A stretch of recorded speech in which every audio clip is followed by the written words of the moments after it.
Are men stronger than women? Oh, you better believe it. And today we're going to hear from James Nuzzo, who's an exercise researcher. And he tells a fascinating story. How much stronger are men than women? And what parts of the body are they stronger? And what parts, maybe women are stronger than men? Probably not. All kinds of things he's going to talk to you about, including the different fibers in muscles and the sex differences that go with that. This is just fascinating information and very important because the feminists have been telling us for 50 years that socialization is the whole deal, right? It's all socialization. And this blows that out of the water. And also helps understanding with the trans issues because James Nuzzo is going to tell you what we are at birth physically and how we are different men and women. So if you like this content, come see me at Locals, menaregood.locals.com, where there's a good group that's forming there, and there's a lot more content there than there is here. But let's get on to Jim. Let's hear what he's got to say. I think you're going to like this. Men are good, as are you. Indeed, men are good, as are you, and as is who I'm sitting with tonight, Dr. Nuzzo, Dr. James Nuzzo from Australia is a researcher in all sorts of things, including exercise. And Jim has done so many different things, but he's an academic. And from our purpose, it's just a wonderful thing because he has an interest in sex differences. And I know we've all just seen for 50 years how feminism has pumped into the literature the idea that all sex differences are socialized. What a crazy idea. I mean, we all knew this was a crazy idea, but Jim has come along and he's helped us really see, okay, what's the science behind this? What's the science that supports an idea like that? And I think that we get the null set when it comes to that. But Jim is an adjunct senior lecturer at Edith Cowan University in Perth. And he's not only a good lecturer and a good researcher, he's a good man, just as he is. So tonight, Jim, we're going to talk about one of your papers you did. Man, this last paper, I read it, and it reads like a novel. Literally reads like a novel. It's about sex differences in strength and exercise. How do men and women differ in our musculature, in what we want out of exercise, and all kinds of different aspects. It was absolutely fascinating. And I think you're going to enjoy what Jim has to tell us tonight about men and women and our sex differences in exercise. So Jim, where do we go from here? Well, why don't we pull up the first slide? And yeah, I'm looking forward to having the chat. We can do that. Hang on just one second. Let's see if I can push the right button. Is that it? All right. That's it. And for anyone that wants to connect after the talk is over, I've got my Twitter handle there as well as my personal website. So yeah, maybe go to the next slide. All right. And also for anyone that's interested in this topic, if you're not able to obtain a copy of my paper, you're welcome to just send me an email or a message and I can send it to you. But this is essentially what the first page of the paper looks like. You can see it's got a very long title. The abstract summary does not have any data within it, but that's because there is so much data within the paper itself that it's hard to fit it all into the abstract. So yeah, I guess just keep in mind this is a very quantitative approach with a lot of data. The paper has over 500 references. So it's a very data-driven, evidence-based conclusion. And it was published in the Journal of Strength and Conditioning Research. And it just came out about 2 weeks ago now. Indeed. All right, why don't we go to the next slide? All right. So what my paper was all about is sex differences related to everything strength training. So that will start with basics on whether there's a sex difference in muscle strength, right? And then whether there's a sex difference in the size of muscles. And then do men and women adapt similarly to strength training exercise when you give them a strength exercise program? So the reason why I thought this review paper was necessary is because of a lot of different narratives and things that are going on at the moment. So this sort of work has implications, I think, for some of the discussions around fitness-based testing for different occupations like military. So we've seen different reports come out in the news recently about changing the testing to make it more female friendly. We see things coming out in occupations like firefighting and maybe police as well, where there's some baseline physical fitness standards that you have to meet. And I think this sort of information might just help us understand the baseline, like where are we at. Other reasons why this sort of information I think is important is because of the ongoing discussions about transgender athletes and the advantages that they have. And there's also initiatives going out now, and I've been talking about this for a few years now, about trying to create equity in physical activity between men and women. And right now, most of the attention is toward creating these initiatives to get girls and women more active. So the work that I'm doing here has implications for that sort of stuff, because that sort of narrative assumes that men and women are actually equally interested to participate in exercise and like equally interested in different types of exercise and things like that, which I'll show you is not the case. Yep. Another reason is because this sort of stuff, even though we walk around and we can see strength differences are quite obvious between men and women, to be honest, this area hasn't been reviewed in a long time, like going back to the 70s when it started to become of interest in terms of like military and space operations and things like that. And I've got a reference there in the top corner, which is a paper from the 1970s. So there needed to be an update in this area, because what you'll see in my review is that it's quite nuanced, actually, or a little bit nuanced, that is, in terms of strength differences between men and women. It's not just one straight story. There's different factors that play into this. Right.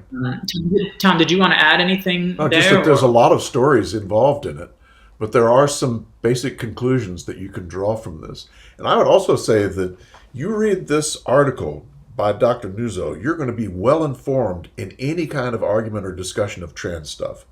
It's very, very helpful, and it's undeniable.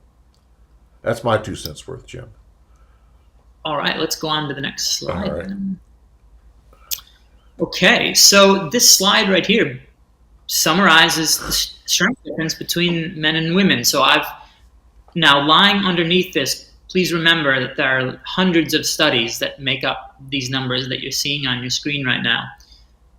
Now, the way that I express the data on this slide and in my paper is as female percent of male strength. Now, what you'll see on the diagram there is that the numbers change depending on what muscle group in the body you're talking about. Right.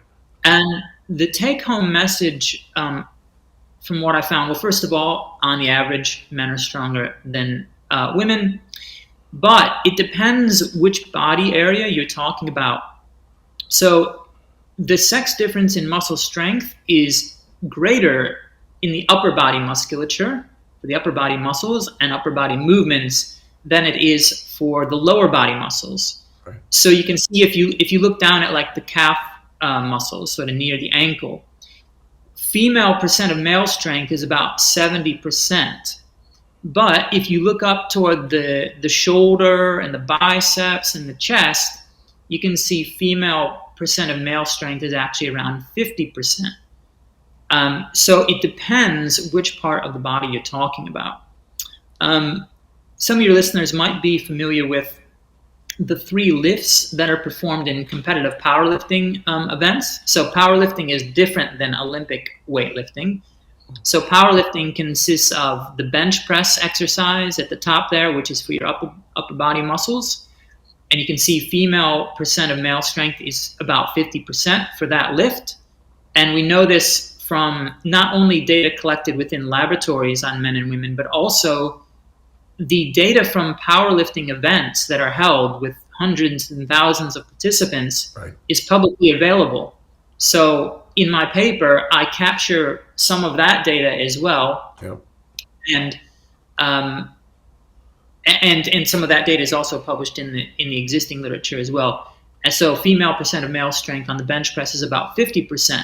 But then when you go to the lower body, the lifts that involve more of the lower body musculature, you can see that the sex difference actually shrinks a bit. So for the squat and deadlift, which involve more of your thighs and your glutes, quads, hamstrings, you can see female percent of male strength is about 60%. So there's sex differences in muscle strength. In adults, it's very, very obvious and large, but the difference is greater in the upper body than the lower body muscles. And some of the implications, which I'll get to in the end, but maybe this has, and so sometimes I don't necessarily always know the implications of what it is I'm doing, but I think there will be listeners out there who know how to apply this information to the particular field that they work in. So for example, if you're someone that has to design like work equipment and it's some sort of task of the lower body and maybe someone else designs equipment for the upper body, you can see how you might be able to use this sort of information to design products in a certain way that, I don't know, might capitalize on this information. Yes. All right, so next slide. So one of the questions then comes up is, when does the sex difference in muscle strength appear? So is it there from birth? Is it only in adulthood? And so the strength test that we have the most data on in exercise science is grip strength. It's the easiest test to administer. It doesn't require much technique, so it's easy for anyone to just grab a hold of something and squeeze it as hard as they can. So we have so much data on grip strength now. When was the earliest study for that, Jim? In this, it's the one at the top there. So it's 1842. Right. The researcher's name, I don't know if I'm pronouncing it correctly, but Quetelet. But Quetelet, I believe, is also the person who created the body mass index. So BMI, which is used to classify people as overweight and obese. I think Quetelet was the developer of that concept. Yeah. Yeah, I just wanted to point out that this is old. I mean, this has been around for a long time. 1842 was the beginning, so that's about 160, 70, 80 years. So the way that my table is broken out there, so these are studies that have looked at grip strength like over time, either like longitudinally in the same cohort of individuals, or they're sort of cross-sectional in nature, where they capture grip strength of 10-year-olds and then like 15-year-olds and then adulthood and so on.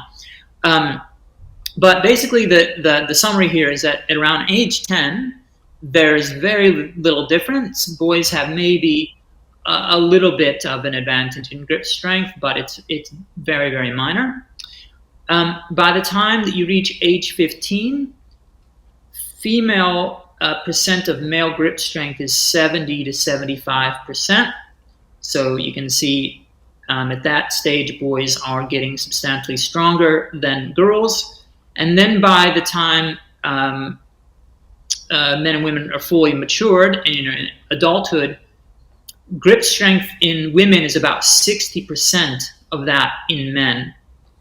And that's essentially what that sort of bar graph off to the side is showing. So each of those bars is a separate study that has looked at this. Huh. And you can see there's 3 vertical lines there on that bar graph, and the middle vertical line is going up at that 60% of male strength mark. So you can see that it's fairly consistent with what the sex difference is in grip strength. Yes. Next one. Oh, Yeah, so that's part of development. And next one. All right. So then perhaps the question is, well, what is the cause of the sex difference in muscle strength? And I think most people would probably automatically go to, well, it's difference in muscle mass and muscle size, and I'll get to that in just a second. But it's important to realize that our ability to generate force with our muscles is not just sort of a phenomenon of the size of our muscles. Our muscles are innervated by nerves, which start in our motor cortex in our brain and descend into our spinal cord and then come out to our muscles to activate them. So one measurement that we take in neurophysiology, particularly when we're interested in strength training, is called voluntary activation. So voluntary activation is how well, it's a measure of how well your nervous system can drive your muscle to produce its maximal possible force. So the way this works, so let's pretend Tom is the person sitting in that little experimental chair there, and his wrist is strapped in tight against that arm bar. And on the back end of that is a force transducer or a strain gauge. And I'm going to ask Tom to pull in as hard as he can against that immovable strap. And as he's pulling in with his max force, I'm going to stimulate his neural pathway somewhere. So I'm either going to stimulate his motor cortex with a magnetic coil, or I'm going to use electrical stimulation at his periphery. So while you're pulling in, Tom, if my stimulation generates an extra twitch force on top of the force you're voluntarily creating, that means you are not at 100% voluntary activation. Right. So you are failing to fully drive your muscle with your nerves. Now, where this becomes important is more in like neurological conditions. So people that have stroke, spinal cord injury, I believe even multiple sclerosis, levels of voluntary activation are well below 100% because of issues in driving the muscle voluntarily. Okay, so one of the questions becomes, do men and women on the average, like healthy men and women, differ in their ability to drive the muscle with their nervous system? And what my review has shown for the first time in bringing all this literature together in one place is that there is no sex difference in voluntary activation when measured in this sort of what we call an isometric task. The bar graphs there are from individual studies, and the white bar represents the female data, the black bar represents the male data, and you can see that for each individual study, those bars are pretty well aligned with each other, and the x-axis there is what percent of voluntary activation they're at. So you can see on the average, most men and women are at about 93, 95% of voluntary activation, which is a sort of a normal, healthy range to be in. So this nervous system explanation is not one that would explain the sex difference in muscle strength. Right. That's the critical piece right there, is that you know that it's not the voluntary activation, so it's got to be something else. That's right. And that brings us to the next slide. So the one that people would, I think, assume, which is muscle mass or muscle size. So my paper contains many, many graphs with this sort of data. I've only taken a couple of the bar graphs and put them here.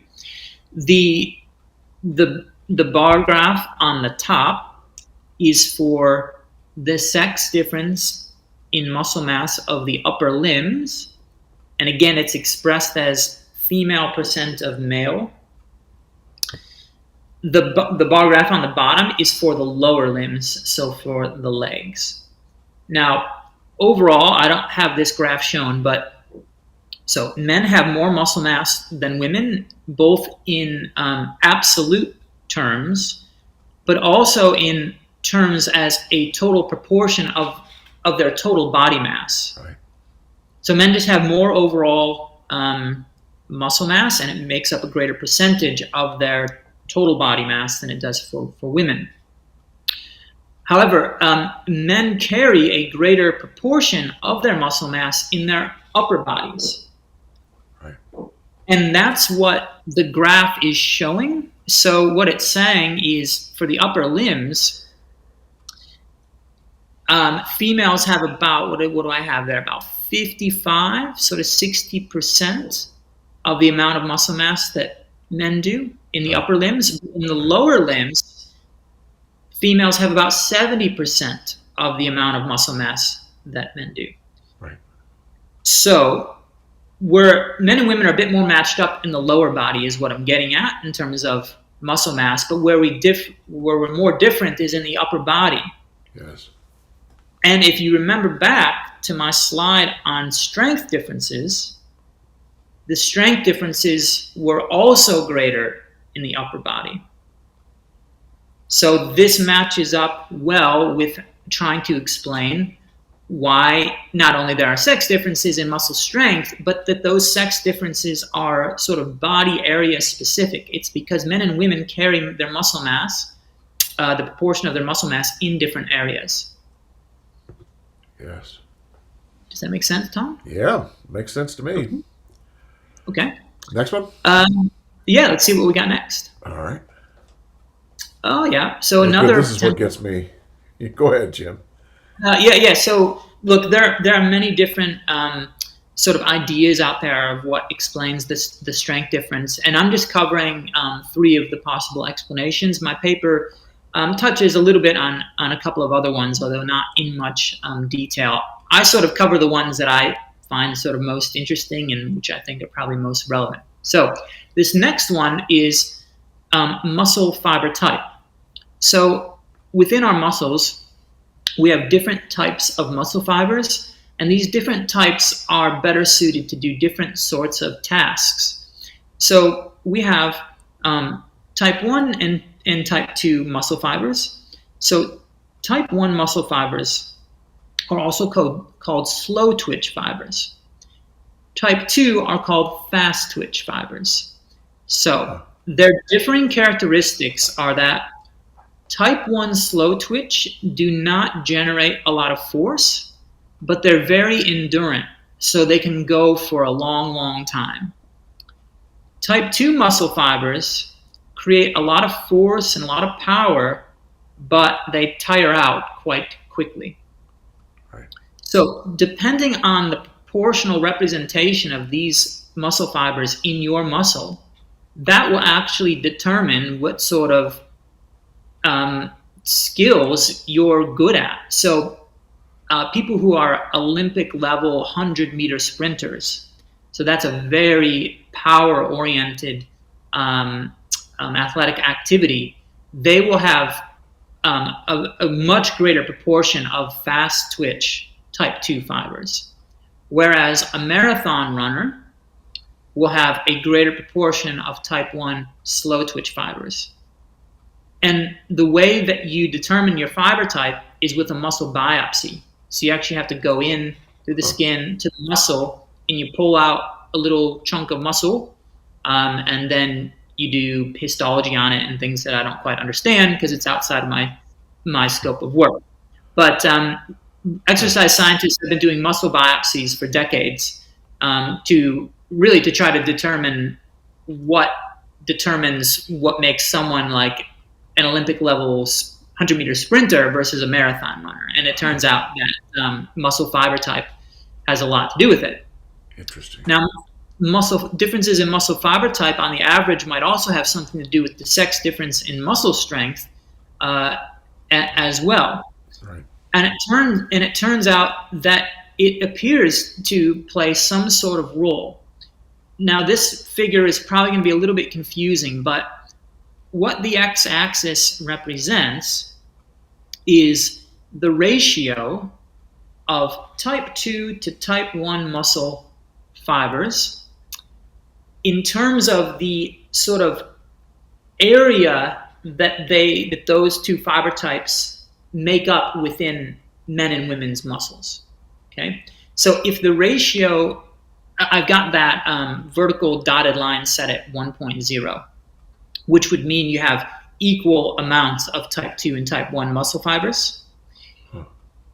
It turns out that men have a higher ratio than women, which means that the total area of men's muscle on average is comprised of a greater area of the type 2 muscle fibers, which are the ones that are better at generating force and power.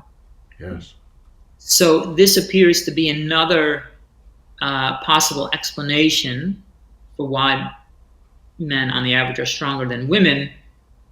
I think the difference in muscle mass is the greater explanation, but this probably plays some sort of role in that. Yeah, it's fascinating. And they've done research on athletes pulling out and getting the percentage of different fibers in their muscles. Yes, that's been going on since I think at least the 1970s, late 70s, where they were starting to take athletes and take chunks of muscle. Yeah. Usually this is done from a muscle called the vastus lateralis. The vastus lateralis is one of your quadriceps muscles. So it's the big muscle that's on the side of your thigh.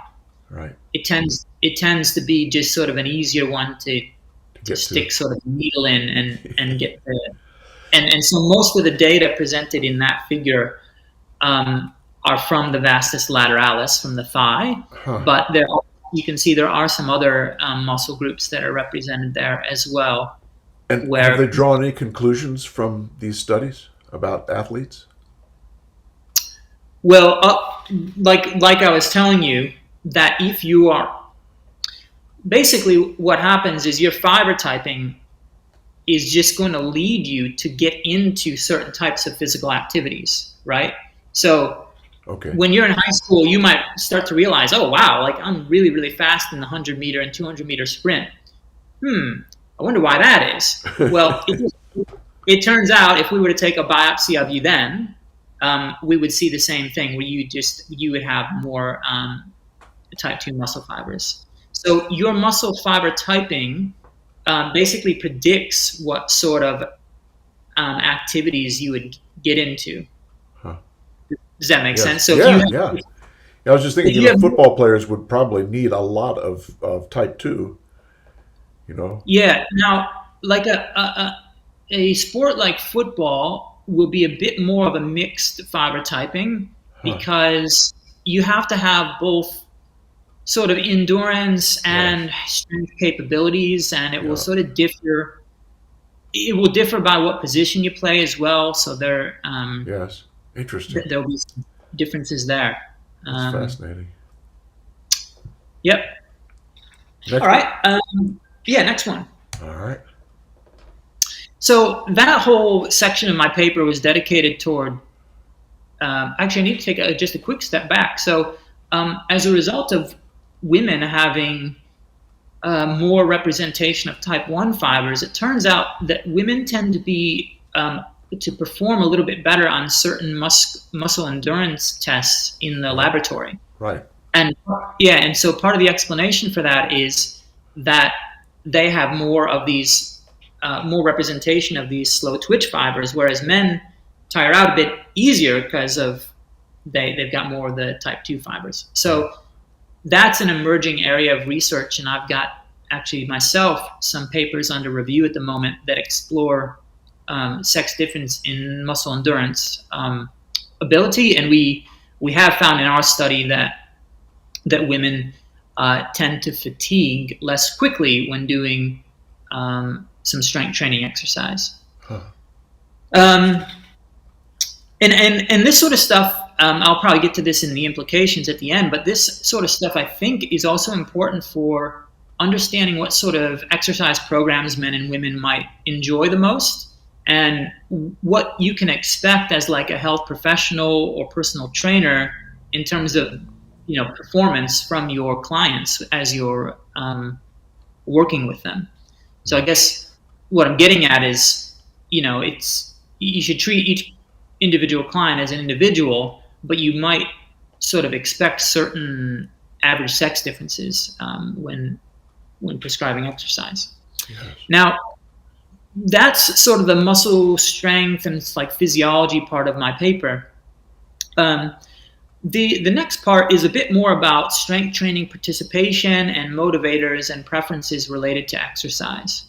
So this first slide talks about strength training participation rates. And what I've done is I've captured every study I can find that has attempted to quantify at a population level the participation rates in strength training between men and women. And it turns out that basically in every country in the world that's ever measured it, men are more involved in strength training exercise than women are. The only one that's a bit of a close call is Australia, where it tends to be a bit more even. Huh. But sometimes these the way that strength training participation is quantified across studies differs as well. Right. But the take-home message is that men are more active in strength training related exercise. And when you show men and women in a survey a list of different types of exercise and you ask them sort of which ones they prefer the most, men always put strength training higher up on their list of preferred exercises, where women will put it a little bit lower on their list. So in general, the sex differences for exercise type are women tend to prefer more like stretching and yoga and Pilates and walking. Men tend to prefer more like strength training exercise and golf and stuff like that.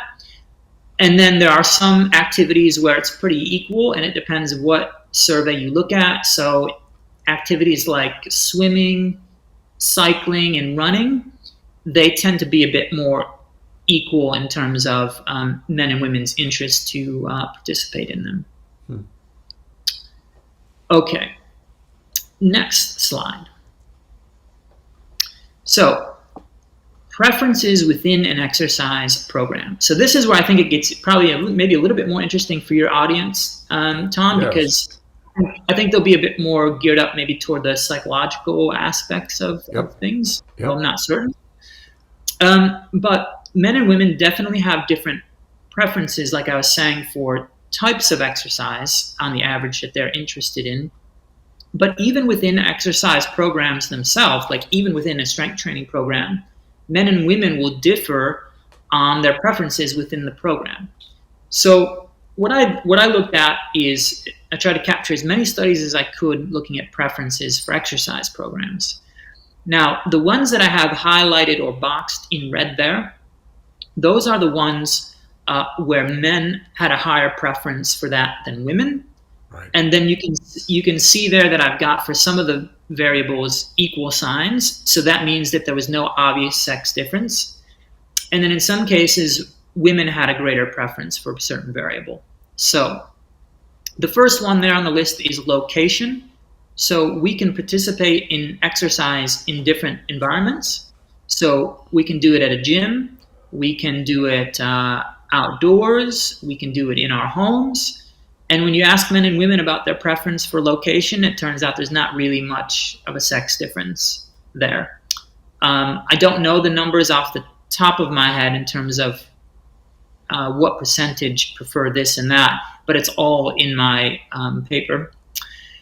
Interpersonal contact refers to basically the socialization aspect of exercise. So do you prefer to work out within a group of individuals, or do you prefer to just work out independently on your own? And there appears to be no sex difference there either. Right. Now, one other aspect of exercise is whether or not you like to be supervised while doing it. So supervised or coached. Now, this is something where there is a clear sex difference, where women definitely prefer more supervision while they're exercising.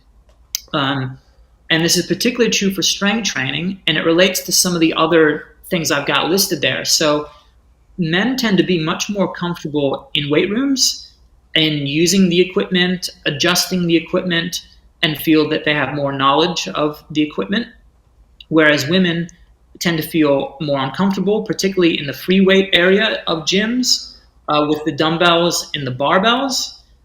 Women are a little bit more comfortable with the machines, like the weight stack machines, but are less comfortable in the free weight area of gyms.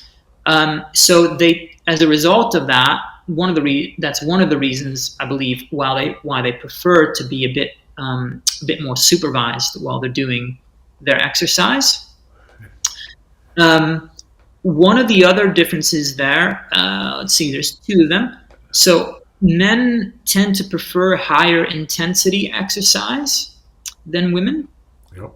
So that would mean a couple of things within a strength training context. That would mean lifting a higher load relative to your personal maximum. So men would be more likely to like lift not just heavier resistances in terms of absolute loads. We know that would be the case because men are stronger than women, but relative to their personal maximum, men would be more likely to lift higher loads than women would. Right. And actually, as someone who's done a little bit of coaching with male high school football players, they are very keen to demonstrate how strong they are, such that they put on way too much weight and don't do the technique properly. And it's actually an issue amongst adolescent boys who are trying to show off and show their strength, but oftentimes they sacrifice good lifting technique and put on too much weight. And then the other final preference I'll mention, and then maybe Tom, you can jump in with thoughts, is men have a greater preference for doing upper body exercise when they're at the gym. So you can now see what I'm doing in this paper, hopefully, in terms of totality, is I'm sort of now going to bring together the preferences and motivators with also what we see in terms of the strength differences. So men have a greater preference for doing upper body exercise and do more upper body exercise when they go to the gym. That likely exacerbates the existing sex difference in upper body muscle strength. Whereas women tend to prefer, like if you give them a certain workout time, like you've got an hour of time to exercise, or you can select 6 different lifts to do, which are you going to select? Women are much more likely to select lower body exercises. So for their hips, their thighs, their glutes. And I will follow that up with even more discussion on the next slide. But did you have any thoughts on any of that, Tom? No, I was getting ready to get ahead of you there, so I'll shut up. Okay. Because the next part is fascinating to me, But the whole thing is men are focused more on the upper body, women are focused more on the lower body, and that moves us to the next slide, eh? Yeah, and the other one I forgot to mention there, I just realized, is competition. So men are much more, and that's a big one. Yes. Men are much more likely to prefer competition within their exercise programs. Yes, they feel like it makes them better, and they push, Yeah. Okay, let's flip to the next one. All right. So the next slide is about motivations for exercise. So there's a few sort of standard questionnaires that have been given out to research participants, over the past 20 years or so, asking people about their motivations for exercise. One reason why researchers are interested in understanding this is because on the whole, physical activity rates are quite low in terms of people meeting the recommended guidelines for aerobic activity or muscle strengthening activity. So we try to understand what are sort of the barriers and facilitators or the motivators for people's exercise. The ones in red there, those are the motivators that sort of the factors that motivate men more than women. Right. So let's go through that list first. And again, I have to emphasize here, this is not just my opinion. There are many, many dozens of studies that are making up what you see on the screen right now. Right. So the factors that motivate men more: challenge, competition, muscle. So in terms of wanting to improve muscle strength and muscle size. Sometimes skill mastery or performance improvement shows a more sort of male, to be more of a motivating factor amongst men sometimes. Social recognition and status, and improving strength and endurance. Yeah. So those are the ones that men clearly indicate as greater motivators to them than women do. Now, the ones that women indicate are greater motivators than men do are like physical appearance and attractiveness, and body weight management, and muscle toning. And where there are no differences, and I think understanding where there are no sex differences is sort of equally important too. Affiliation with like a club or a group, no difference there. Doing it just for enjoyment or fun, men and women are similar there. Doing it to improve like fitness in general or health in general, no sex difference there. Using it as a way to sort of improve mood or stress management or relaxation, doesn't appear to be a difference there. Socializing with others, no difference. So my summary statement at the bottom is men are more likely to be motivated by challenge, competition, social recognition, and enhancing the size and strength of their muscles. Yep. And I think maybe I won't say anything. You'll get to it. I'm sure I'll bring it up if you don't say anything, but you'll get to it before I want to go ahead of you there. Are we ready for the next one? Next slide. All right. I think we got more left. This one's a bit wordy, but basically, the question then becomes, well, why such differences in motivations and preferences for exercise? So many studies have shown what we call a greater drive for muscularity among men. Right. Men, and there's particular scales that are used to measure that. The drive for muscularity scale, I think, is what it's called. And so what we know is that men use more strategies than women to improve their muscle strength and size. Strength training is one of them because it is very effective in improving strength and size. But men are also more likely to take anabolic steroids and whatever other means they can, improve the size and strength of their muscles. Now, what I conclude in my paper is that this all relates back to mate attraction and intersexual competition. Yes. So, in general, particularly in, I think, the Western world, and they've done many studies on this, some of which I cite in my paper. If in a research study you present to women different male body types and you ask them which they find most physically attractive, women tend to prefer more muscular mesomorphic builds for men, which is more of like a sort of a broader shoulder and sort of like sort of slimmer fit waist sort of build. Yep. And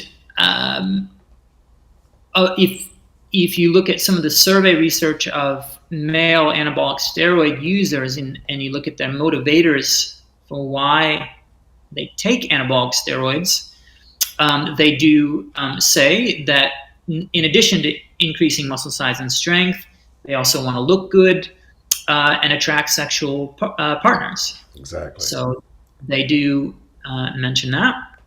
Yes. However, one little caveat to this, which I found interesting in the literature, is that men tend to overestimate how much muscularity they think women will find attractive. So that's been shown in a couple of studies. So, Yeah, and my to be honest, my personal experience with chatting with women about relationships and men and stuff like that, it does confirm this particular thing where a lot of women aren't they're actually kind of turned off by sort of the excessive bodybuilder, extreme muscularity Yes. loop. Yeah.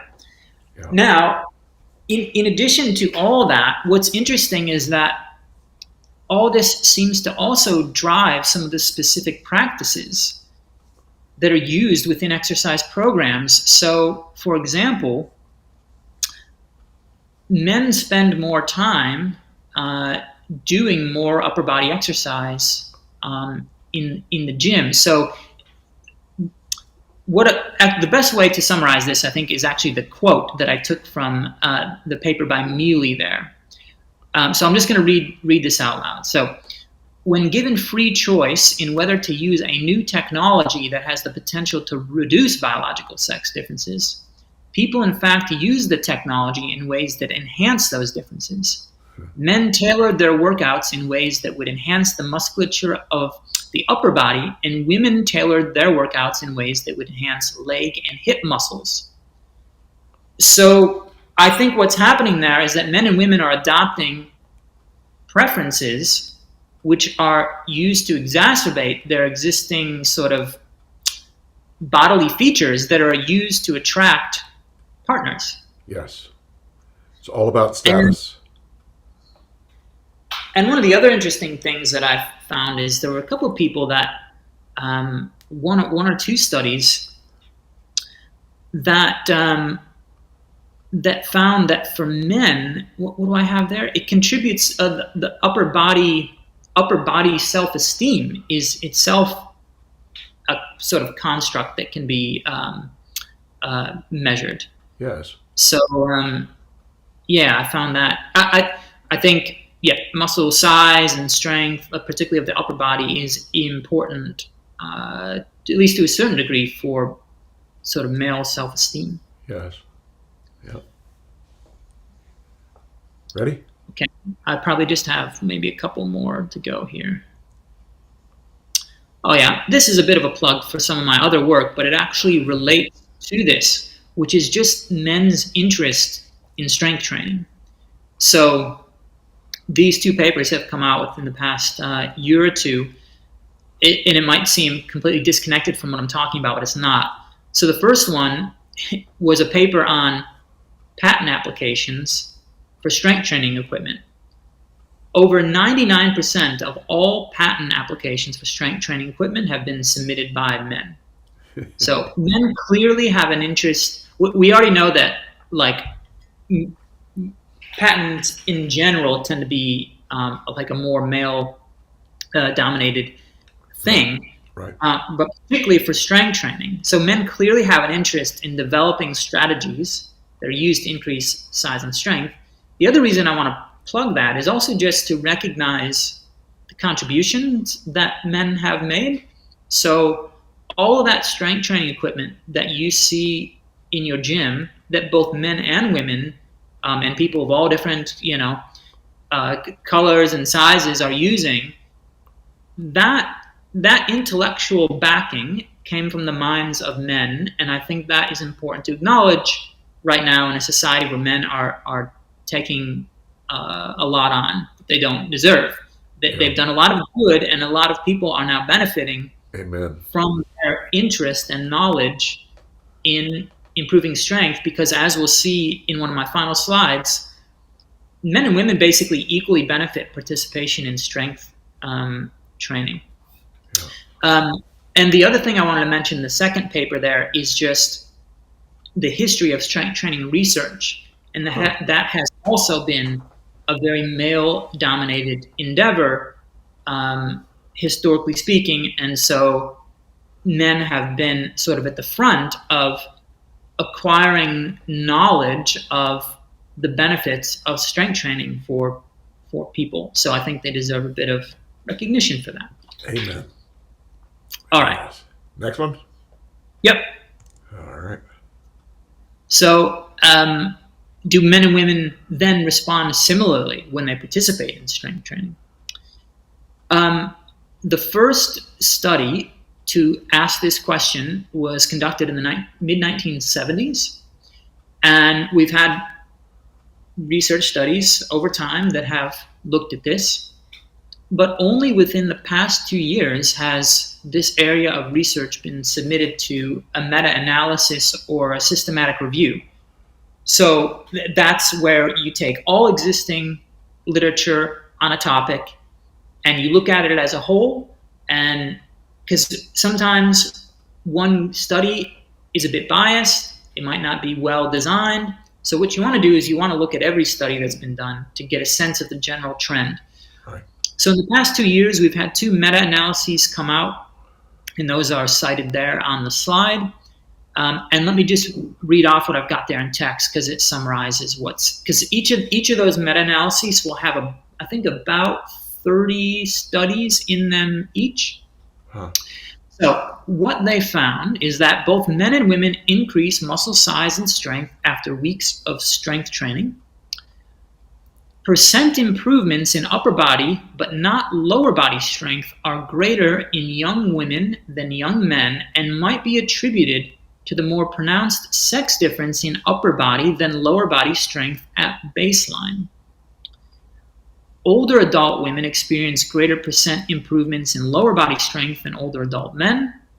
No sex differences in percent increases in muscle size are evident in younger or older adults. A sex difference in voluntary activation after weeks of strength training is unlikely based on the existing, albeit limited, literature. So what's happening there is when you express your data as a percent improvement from where you started, so these studies that are being reviewed here, these are strength training interventions that go for many weeks or months. And what you do is you assess people's strength at the very beginning before they start. And then if it's a 3-month program, you measure them again at the end after 3 months. And you look at that difference in strength across the 3-month period. And what the data are saying is that when you express things as like a percent improvement, and you look at young and middle-aged adults, both men and women get stronger, but women actually have a greater percent improvement in upper body stuff. And the likely reason for that is because of that existing baseline sex difference that's exacerbated in upper body strength, the one that I talked about earlier. Right. So women just basically have more sort of room to get strong right. in the upper body, right, because they don't like doing as much upper body stuff when they do use their muscles. Yes.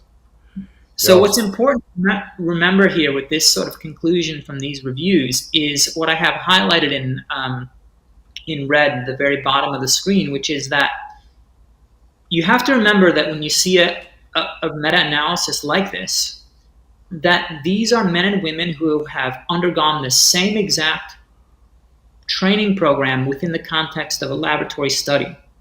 But we know from my previous slides that when you give men and women free choice, they don't do the same types of exercise programs. Right. So it is true what these data show are what the data are. It is true. Yes. However, when you let men and women do their own thing, it's women are not likely to get that percent improvement in their upper body strength because they're not likely to do that program. Right. Exactly. I was fascinated in your paper by the whole idea that women avoid upper body work because they don't want to appear bulky, you know? Yeah, and what's important to say there is that has been reported by women in like focus group and survey studies. So that's not just my opinion or your opinion, because I know that we do hear that anecdotally. Yes. But I'll actually provide the references that show that women are saying that in survey studies. Yes, fascinating. And I've had enough female participants in my studies over the years, and as doing coaching for a little while, that women are very conscientious of their upper body and afraid of it getting big and bulky. And I think Right. that's just a really interesting, It's fascinating. um, yeah, And really it interesting. boils down that both men and women are doing their exercise in order to appear more attractive to the opposite sex. The women work on the lower body because men are looking at the legs and the hips, and the men are working on the upper body because women are looking at the strength in the upper body. So all makes sense to me. Yep. I think that's probably the best explanation right now. What do we got next? We got anything Next, next? conclusions. Conclusions. I don't know. I was just going to read that off, but I don't know that I need to. I think people um, probably get it. But the idea is there's differences in muscle strength. They differ by which muscle group. Motivations and preferences for exercise, men and women do share some of the same, but they also differ as well. And all of that, I think, is important to understand. Ultimately, for, I guess, understanding ways to get men and women more physically active so they can sort of take control of their own bodies and their own health, and be as fit and healthy as possible. Yeah. I think the last slide is my implications. Yeah. So, one of the things I want to emphasize to your listeners is exercise, strength training exercise, is good for you. Sometimes I forget this because I've been doing it for so long, but we have decades of research. Guys like myself study this stuff every day. There are very limited risks associated with strength training and physical exercise. Years ago, let's say early 1900s, there was thought that exercise was dangerous for you, that it was dangerous for your heart, and that you could, and even up to the 1970s in strength training, it was thought that, I don't know, like that lift squatting was bad for your knees and this sort of thing. These things are myths. We have decades of research to show that they are untrue. Huh. Exercise is good for you, and it's not just good for your physical health, but we now have evidence that it's good for mental health as well. The Especially in men. That's my the bias anyway. yeah, for sure. And I think, well, I would like to hear your thoughts on that, Tom, because I'm sort of working on some stuff right now that is kind of going over that topic. But I think there is a need for men to move their bodies, and to use their muscles, and I think that's why they're so interested in their muscles. I have a survey study under review right now that asks men and women about their interest in different types of exercise, and having different exercise related things measured on them. And men are much more keen to have their muscle strength monitored, their muscle size monitored, Yes. and certain types of physical attributes. So, like their sprint time, their vertical jump height. Right. So, and I think that sort of stuff is important to understand for what types of programs will attract men the most. What are your thoughts? Well, I see that picture of the guy with his hands on his head, and it just reminds me that when men are depressed, they curl up. It's one of these jobs. It's like they curl. And one of the things you can do, one of the first things you can do is get him moving. Get him. Okay, go do the stairs 10 times. Go do 10 flights of stairs and tell me what that does to you. And he'll say, shit, no, I'm not going to do that crap. But then you push him. And you know what? When men get up and do something like that, they feel better immediately. It's not a short-term kind of thing. It's like they feel better immediately. They've done something. They're no longer like this. They're pushing out. They're being themselves in a way. So, I think the exercise, the whole thing for men is so critical with mental health. It's just so connected. I'm not sure it's the same way with women. But I know with men and the work that I've done with men that's just critical. It's just critical for men to be able to move. The whole idea of industry diffusion, which is this, when you get depressed, your industry, your capacity to do things just contracts. It becomes diffuse. It's like it's not there anymore. And so a way to break that is to get out and do the 10 stairs. Go do a couple 100-yard dashes. See what happens. See what goes on. And men feel better. And then they go, shit, I feel better. What happened? And then they realize, when I move, I start to feel better. Mm-hmm. So that's my bias. Yeah, no, I think that's probably correct. A couple points to add to that is I am aware of some research where they've designed the study such that they prevent. Now, these are willing volunteers, and I don't know whether they're male participants or female or some mix, but where they've designed studies where they limit movement. So I can't remember if it's over a course of a week or 2 weeks, but they restrict movement, and it turns out it increases, I think, like ratings of depression and anxiety and stuff like that. So, when you limit people's movement, if I can find that study, I'll send it to you. Was it similar for men and women? I can't remember if they had a male-only sample or female-only, or it was mixed. I would have to pull it up.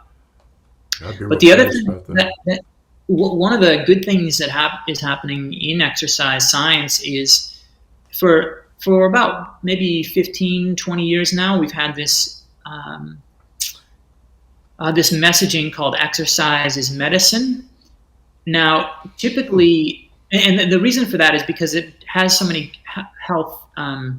positive health benefits, but it also has minimal side effects. Right. Like, unlike a medicine that you would take, which might have some positive health benefit, but it also comes with risk. Yes. Well, exercise can induce many of the same benefits, but it comes with minimal risk. So, guys like myself are into this sort of exercise as medicine sort of messaging, but that was typically restrained to like physical health. But now, and rightly so, it's entering the space of mental health. Yes. And there are some people who are advocating for physical exercise to be part of standard care for various mental health conditions, because the evidence just seems to be there. It just seems to be so strong, and it's minimal downside to it. It's not, a medication. Absolutely. I'm with you on that one. Yeah. And the only other final concluding remarks is I'll kind of just leave it up to your viewers to maybe comment on what they think the implications are for this sort of thing related to, like physical fitness standards for the military and different occupations, the implications for transgender athletes and that whole discussion. Fascinating implications. Yeah. And sort of bigger picture, like the other bar graph that I had listed there was actually the obesity rates in the U.S. Right now. It's quite astonishing. I was back in the U.S. for a visit back home in August, and it's quite astonishing how overweight and obese the average American is. I'm just going to be very upfront with you about that. Absolutely. And it will come at many different costs to that individual's life in terms of their health and well-being. Also, societal costs, healthcare costs. I believe now the military is struggling to find enough physically fit people to serve. And that graph is just showing that the latest, I think, estimates are that about 41% of males in the U.S. are obese. Did I take us away from that graph? Was that on the last page? It was on the last page. Is that the one? Yep. So sorry about that. Oh, that's okay. But the male data is in the middle there, and it's the different bars are just the different age groups. But probably the most important one for men, so men are the data grouped in the middle there. It's just the first bar because it's averaged across all age groups. And what does that say? 40, does it say 43%? Anyways, it's not a good number, and that's just the number that are obese. That doesn't include overweight. Right. Because obese and overweight have two different classifications in terms of the body mass index. So I think, yeah, we've got some issues there, and I think it'd be interesting to hear your perspective and your audience perspective on, how to encourage men to maybe, I don't know, like, value their body more, their health more, Yes. their how to get them more active. What are your Yes. thoughts? Well, the first thing that comes to my mind, Jim, is that the red pill really helps with this because it moves men away from the idea that their value is just in doing, and it moves them into an idea where they say they have value in being. And when we say we have value in being, we say, yeah, and I need to take care of that being. I need to go out and exercise. I need to eat right. I need to cut back on carbs. I need to cut back on this. And, these kinds of things become more important for a red pilled person because, it's moved us out of this brainwashed place of blue pillism, At least that's my experience so far. And when men feel they are worthwhile, when men feel that they have worth in being, they're much more likely to take care of themselves in a different kind of way. So that's what I Yeah, push. That men are good and that you are good as a man, and feel good about that. Yeah. yeah, that sounds good. I'd be interested to hear from anyone who's listening what their thoughts are. Yeah. Put it down in the comments below, guys. Give us some Yeah. comments. Tell us what you think. Well, Yeah. that's all from me on my end. I don't know, any questions or? I'll tell you what, Jim. I learned a lot from your presentation tonight. I mean, I've read the article, but I learned even more. You're a really good teacher. You're a Thank good you. teacher. I really enjoyed the article, but I enjoyed tonight too. Just your perception of things and the way you've been able to describe things. The two different types of type 1 and type 2 muscles. It's fascinating. Just fascinating. Yeah. The idea that they've been able now to tell that. Now, one more question. If you find in this muscle in the leg that there's a certain percentage of type 1 and type 2, does that generalize to all the other muscles in the body, or is that just for that one muscle? Um, it might generalize to a certain extent. However, each muscle group, so at baseline, like, muscles do not have the same proportional representation of muscle fiber types. So, for example, one of your calf muscles called the soleus muscle, no matter who you are, it will have a high percentage of type 1 slow twitch. Huh. The reason, now, this is not your big calf muscle, the one that Right. you would typically squeeze, but it's the one that underlies the bigger one. The bigger, bulkier one is called the gastrocnemius. The soleus sits underneath that. But the reason the soleus is so, well, people believe it's so slow twitch, is just because it gets so much use. So when we're walking, the soleus is always being used across the ankle joint. So you need And as a endurance. result, it needs to naturally just be more endurant just because we're Right. always using it. Right. Right. Whereas other muscle groups, I guess, have evolved for different purposes. And so they will have a different fiber type distribution based Interesting. off of how they need to be used. God's pretty Does that smart. make sense? So I think the elite 100-meter sprinter will always have a greater proportion of type 2 fibers, no matter Yes. um, Yes. what muscle you grab it from. Even the However, even with soleus, you think? I don't know exactly what their distribution would be for the soleus, but them compared to someone who is not a 100-meter sprinter, Right. they would be likely to have more type 2 in their soleus Right. Right. than someone who's not a 100-meter Interesting. sprinter. Interesting. but within them, within the 100-meter sprinter's body themselves, I believe the soleus would still have more type 1 than More, in yeah. other muscles in their Right, body. right. I got you. Fascinating. I wonder if they've Yeah. done anything with the sprinter. What's the guy's name? I forget his name. Usain Bolt? Usain Bolt? Yes, I wonder if they've done any work with his type muscles. That'd be fascinating.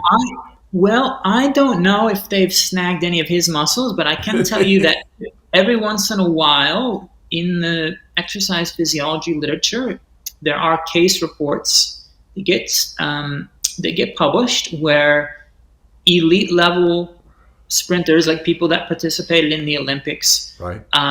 For whatever reason, they'll have an association with a research lab, and they will let the researcher take out a bit of their muscle Interesting. and report it in the literature. And where would you go to find something like that? Um, well, any of these academic journals, and now there's so many that it's hard to pinpoint just one, but Yeah. a couple of examples would be the Journal of Applied Physiology Huh. would be one that's historically published a lot. Yeah. Gosh. Who else publishes case reports? Maybe the Journal of Sports Science, Huh. European Journal of Applied Physiology. There's so many journals now that the best way to do it would be to go into either Google Scholar or to the PubMed Right. research database Do a and search. just keyword search Yeah. elite sprinter muscle fiber type, Interesting. and you'll get many hits. Yes. And usually within the abstract of that, even if you can't access the full text, even usually the abstract to those articles will tell you what percentage of the fiber types they found. Interesting. Now, just a heads up, I broke it down into a very simplified version, type 1 versus type 2. Right.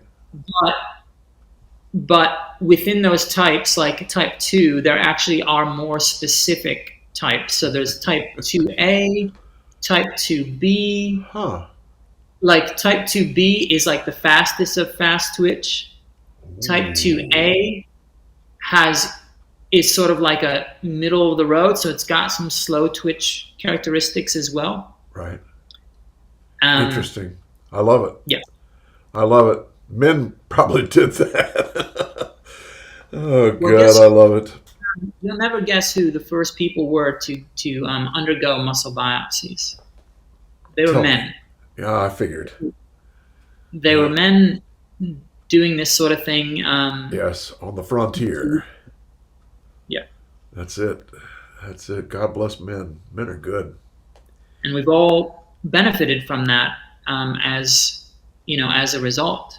Yes.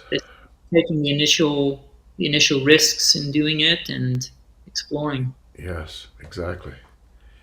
So are we finished? Any final thoughts? I think that's it. If anyone's interested to have a further chat with me, they can get a hold of me on Twitter or my website or through you, or happy to have a chat. And we'll put those links below in the description so you can find Dr. Nuzzo if and when you want to find him. And Yep. many thanks, Jim. It's been fascinating. Absolutely fascinating. And appreciate you doing this tonight. And you all take Thanks. care, and keep in mind, men are good, as are you. We'll see you then. Men are good, as are you.